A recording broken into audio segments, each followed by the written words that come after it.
Isolation of the DNA, DNA को अलग करना है। कहाँ से अलग करना है भाई?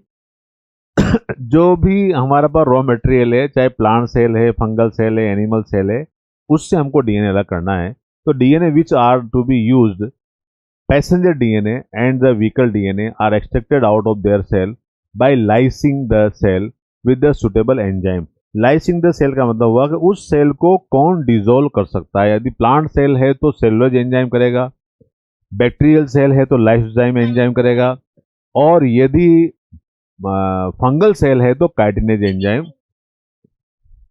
चिटिनिन नहीं, chitin. The DNA is enclosed with the membrane. We have to break the cell open to release the DNA along the other macromolecule such as RNA, protein, polysaccharide and also lipid। ये सब भी उसके अंदर होते हैं, लेकिन इनके ऊपर हमको कोई काम नहीं करना है, कोई काम तो हमको डीएनए पर करना है। तो इनको डाइजेस्ट कर देंगे रिलेटेड टू द एंजाइम। जैसे प्रोटीन को डाइजेस्ट करना है, प्रोटीज एंजाइम होगा। लिपिड को डाइजेस्ट करना है तो लाइपेज एंजाइम होगा। कार्बोहाइड्रेट को डाइजेस्ट करना है तो कार्बोहाइड्रेज एंजाइम होगा। तो वो सारे एंजाइम हम यहाँ पर यूज करते हैं। This can be achieved by the treating the bacterial cell, plant cell, animal cell with the enzyme such as lysozyme. ये क्वेश्चन है भाई, लाइसोजाइम कहाँ यूज करेंगे? बस बैक्टीरिया के लिए, सेलुलोज एंजाइम प्लांट सेल के लिए, और ये आपका जो चिटिनेज है, काइटिनेज एंजाइम फंगस के लिए। ठीक है जी, काइटिनेज है। जग रहे हो सब बच्चे? चलिए, you know that gene are located on the long molecule of the DNA intertwined। intertwined का मतलब है लिपटा हुआ धागा है। जैसे पतंग कट जाती है, फिर हम धागे को फटाफट फटाफट खींचते हैं तो वो सारा उलझ जाता है, फिर बाद में उसको सुलझाते रहते हैं। ऐसा ही हमारा डीएनए इंटरविंड है। हाँ, क्यों नहीं उड़ाते? हम बहुत पतंग उड़ाई जयपुर में। तो यू नो दैट कोटा में बहुत उड़ती। Genes are located on the long polymer of the DNA interwind with the protein such as the histone. तो हिस्टोन प्रोटीन इंटरविंड होता है। The RNA can be remove the treatment the ribonuclease enzyme. भाई अब आपको दिमाग नहीं लगाना है, ये सारे काम एंजाइम करेंगे। जो एंजाइम डाल दोगे, जैसे आपने राइबोन्यूक्लियस एंजाइम डाल दिया तो अपना आप जो है आरएनए को अलग कर देगा। Protein can be remove by treatment the proteases enzyme. Protein डाल दिया तो प्रोटीज एंजाइम डाल दिया, प्रोटीन वहां से रिमूव हो गया। Other molecules can be removed by the appropriate treatment and the purified DNA ultimately precipitated out after the addition the chilled ethanol। अभी मैंने वीडियो में बताया था आपको, चिल्ड जो एथेनॉल है वो डाला जाता है, उसके अंदर डीएनए प्रेसिपिटेट हो जाता है, मतलब डीएनए जो है उसके अंदर जम जाता है। मेरी बात समझ गया क्या? हाँ, मतलब आइस क्यूब बन जाती है एक तरह से। This can B seen as the collection of the fine thread is the suspension DNA that separate out can be removed by the spooling method। Spooling method आप जानते हैं, जैसे हाँ तो सुन ली, मतलब मैंने बात बताई थी जो है ना। तो जैसे मिक्सी के अंदर हम जो है कोई चीज घुमाते हैं तो जो सुपर नेटेंट है ऊपर आ जाते हैं, जो बड़े पार्टिकल्स होते हैं नीचे बैठ जाते हैं। तो स्पूलिंग मेथड से मिक्सी में कोई घुमा लिया, ऐसे जब ऐसे ऐसे करके अपन छाछ वाछ बिलोते हैं ना, ऐसे ध्यान हो आपको कृष्ण भगवान की पिक्चरों में ऐसे ऐसे डिस्को कर करके, और जो तो उससे क्या वो महिलाओं की अच्छी एक्सरसाइज थी। हाँ, पर आजकल तो क्या है कि सब जगह इलेक्ट्रिक आ गया तो बहुत कम लोग करते हैं। हाँ, restriction enzyme digestion performed by the incubating purified DNA molecule with the restriction enzyme at optical condition for the specific enzyme। Agarose gel electrophoresis, ये एनसीईआरटी के अंदर की लाइन है एग्जिटिस, और यही नीट का क्वेश्चन है, और ये क्वेश्चन आपके नेक्स्ट ईयर 2024 के अंदर भी आने वाला है 3 स्लाइडों से। तो agarose gel electrophoresis machine employed the check the progression of the restriction enzyme digestion की। एग्रोजेल इलेक्ट्रोफोरेसिस मशीन के द्वारा हम ये पता लगाते हैं कि कौन कौन से रेस्ट्रिक्शन एंजाइम ने किस किस का डाइजेशन कर लिया है। Both the passenger and vehicle DNA, passenger और व्हीकल डीएनए दो डीएनए हैं, are then cleaved by the using the same restriction endonuclease so that they have complementary sticky ends. तो ये कॉम्प्लीमेंट्री स्टिकी एंड्स उसको cut किया जाता है, और कट करने के बाद जो है उसको वहां से जोड़ दिया जाता है। तो ये देखो आप, typical agarose gel electrophoresis showing the migration of the undigested length first and digested set of DNA fragment length 2 to 4। यहाँ पर ये गड्ढे, वेल का मतलब गड्ढे बने हुए हैं 1 2 3 4 इस तरह से, ये डीएनए के मॉलिक्यूल डाले गए हैं। इसमें से हमको स्मॉलेस्ट डीएनए जो यहाँ मिलेगा उसको आइसोलेट करना है। तो what is the aim for the use of that agarose gel electrophoresis? Separation of the small DNA segment. तो छोटा से छोटा डीएनए सेगमेंट हमको अलग करना है। किस मेथड से अलग करेंगे? जेल इलेक्ट्रोफोरेसिस मशीन के द्वारा। क्लियर है क्या बच्चों? The separated DNA fragment can be visualized only after the DNA with the compound known as ethidium bromide। ये क्वेश्चन भी आपके नीट में आया हुआ है। नालायकों, तुम है ना क्वेश्चन जो है वो करते नहीं हो, तो आपको करना पड़ेगा। क्वेश्चन सोल्व करो आप रोज, और कुछ काम मत करो। चाहे खाना मत खाओ, भूल जाओ खाना खाना, कोई दिक्कत नहीं है। जब तक कि रोज आप 10 या 20 क्वेश्चन सोल्व नहीं कर लोगे, तब तक ना सोओगे, ना खाओगे, ना पियोगे, है ना। तो अब यहाँ पर क्वेश्चन क्या बना हमारा कि जो डीएनए कंपाउंड है उसको किसके द्वारा स्टेन किया जाता है? Ethidium bromide. बोलो मुंह से। तो एथिडियम ब्रोमाइड एक स्टेन है। क्या है? इससे डीएनए को अपन कलर करते हैं, तब डीएनए हमको दिखता है माइक्रोस्कोप में। Followed by the exposure to the ultraviolet radiation you can not see pure DNA. आप प्योर डीएनए को नहीं देख सकते in visible light and without staining. जब तक आप उसको कलर नहीं करोगे। क्यों? तुम्हारी आंखें तो है ही नहीं, इतने पावर की आंखें क्या जो आप आंखों से देख लोगे, माइक्रोस्कोप जरूरत नहीं पड़ेगी। खांसना मना है। You can see bright orange coloured. अब इसका ब्राइट ऑरेंज कलर्ड बैंड आएंगे डीएनए में। Ethidium bromide stain gel expose to the ultraviolet light. तो अल्ट्रावायलेट जो लाइट है उसके द्वारा इसको स्टेन कर लेते हैं। चलिए, the separated band of the DNA are cut out from the agarose gel. कौन सा जेल है भाई? And extracted from the gel piece. This step is known as the evolution. क्या लिखा हुआ है? ये भी आपके नीट में क्वेश्चन आएगा। यदि आप सोचा what is the elution? Elution मतलब separation of the DNA molecule smallest.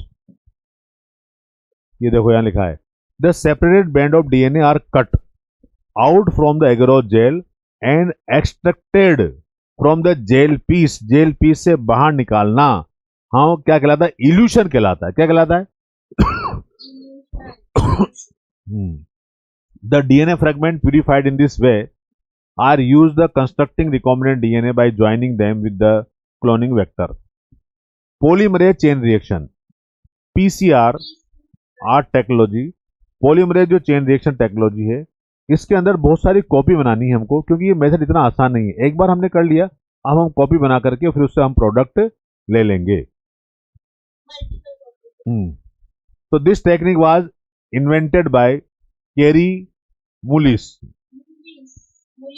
हाँ, ये केरी भी खाती है, मूली भी खाती है, तो उसका तो मतलब बेटा है बेटी, तो पता लग गया।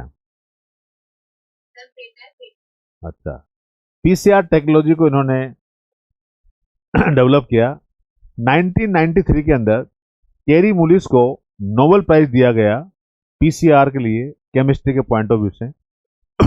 हर 10 दिसंबर को नोबेल प्राइज दिया जाता है, जो भी पिछले सालों में हर साल दिया जाता है। 8 करोड़ रुपए तो केस मिलते हैं, 8 करोड़ रुपए केस मिलते हैं, और जो सम्मान मिलता है वो अलग है। साइंस किनको तो अलग अलग क्षेत्रों में दिए।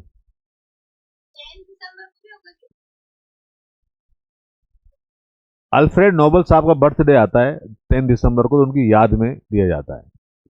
PCR is a method amplifying the specific region of the DNA molecule without the requirement for time consuming the cloning procedure. PCR reaction take place in the Eppendorf tube. PCR जो reactions हैं उनको एक tube होती है, उसे Eppendorf tube कहा जाता है। Using the PCR technique, very low content of the DNA available from the sample of the blood or semen or any other tissue or hair cell can be amplified many time and analysis, मतलब blood से भी कर सकते हैं, semen से कर सकते हैं, और अदर टिश्यू में है या हेयर सेल से, इनसे डीएनए को आइसोलेट करके और उसकी कॉपी बनाई जाती है। In this technique Taq polymerase enzyme, जो थर्मो एक्विटिकस, ये भी एग्जाम में क्वेश्चन पूछा गया है थर्मो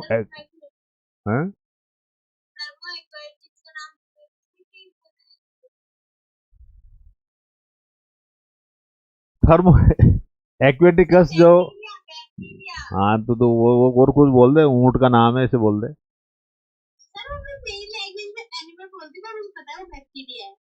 अच्छा, तो मम्मी को दादाजी मत बोल देना, मुझे पता मम्मी है, पर मैं दादाजी बोलती हूँ उनको, ऐसे थोड़ा जो है उसको भी बोलना पड़ता है। In this technique, take polymerase is used. Take polymerase enzyme is used in the PCR, which is a special type of the DNA polymerase enzyme, which is resistant to the high temperature. ये जो enzyme है ये high temperature पर जो है वो resistant होता है, मतलब हाई टेम्परेचर पर डीनेचर नहीं होता। जनरली जो एंजाइम्स हैं वो हाई टेम्परेचर पर डीनेचर हो जाते हैं। अंडा देखा होगा आपने, मुर्गी का अंडा, जब हम उसको ऐसे तोड़ते हैं तो लिक्विड निकलता है, और जब उसको अपन बॉईल करते हैं तो सॉलिड हो जाता है, तो प्रोटीन जो है वो क्या हो जाते हैं, कोएगुलेट हो जाते हैं। तो प्रोटीन की नेचर है टेम्परेचर पर कोएगुलेट हो जाना। तो कभी कभी आप देखा होगा जब बहुत गर्मियाँ होती है, वो कुछ हमारे राजस्थान के पश्चिमी भाग में, तो लू लगने से भी व्यक्तियों की डेथ हो जाती है। तो ये व्हाट इज अ लू, लू क्या है, लू एक वार्म एयर्स हैं, तो एकदम ज़्यादा टाइम गर्म हवा के कांटेक्ट में आया तो बॉडी की जो सेल्स है वो डिहाइड्रेट हो गई, और उनकी जो सेल्स हैं उनके अंदर प्रोटीन वो डीनेचर हो गए। इसीलिए क्लियर लिखा जाता है कि भाई आप 1 बजे से लेकर के और 4 बजे तक करीब जो है वो, या 3 या 4 बजे तक बहुत जो कड़ाके की धूप होती है उसमें बाहर न निकलें, और बाहर निकलें तो सर को ढक करके बाहर निकलें, थोड़ा कपड़ा वपड़ा मुंह पे, हाँ कपड़ा वपड़ा मुंह पे बांध लें। चलिए in this technique take polymerase enzyme is the used in the PCR, which is special type of the DNA polymerase enzyme which is resistant to the high temperature. Pflu polymerase isolated from P-flu, यहाँ लिखा ना P-flu polymerase, ये enzyme का नाम है। कहाँ से क्या है, पायरोकोकस फ्यूरियोसस बैक्टीरियम, ये बैक्टीरिया का नाम है, और उससे इस पोलीमरेज एंजाइम को आइसोलेट किया गया।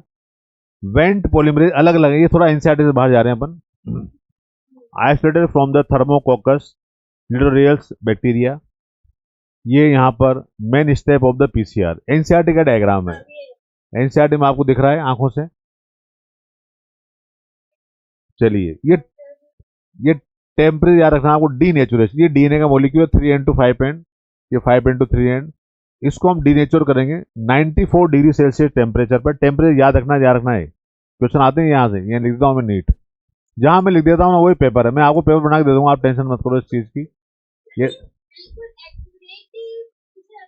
हाँ एक्यूरेट, कोई यहाँ वो डील दे भाई डील दे, वो नहीं चलता है ना, पतंग थोड़ी कटानी है।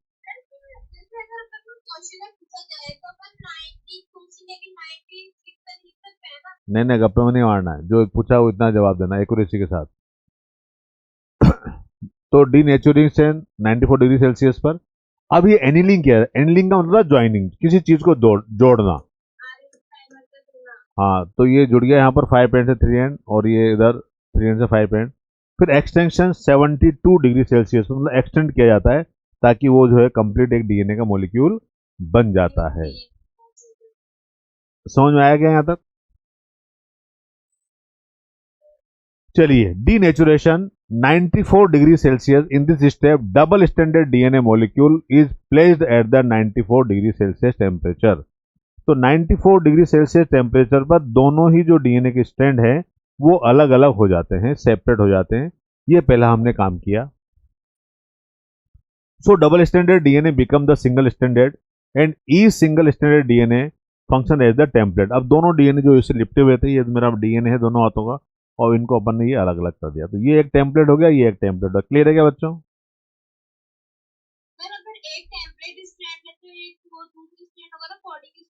हाँ, पर हमने दोनों अलग कर दिया ना, दोनों भी डीएनए बनाना है अपन को, दोनों भी टेम्पलेट का काम करेंगे।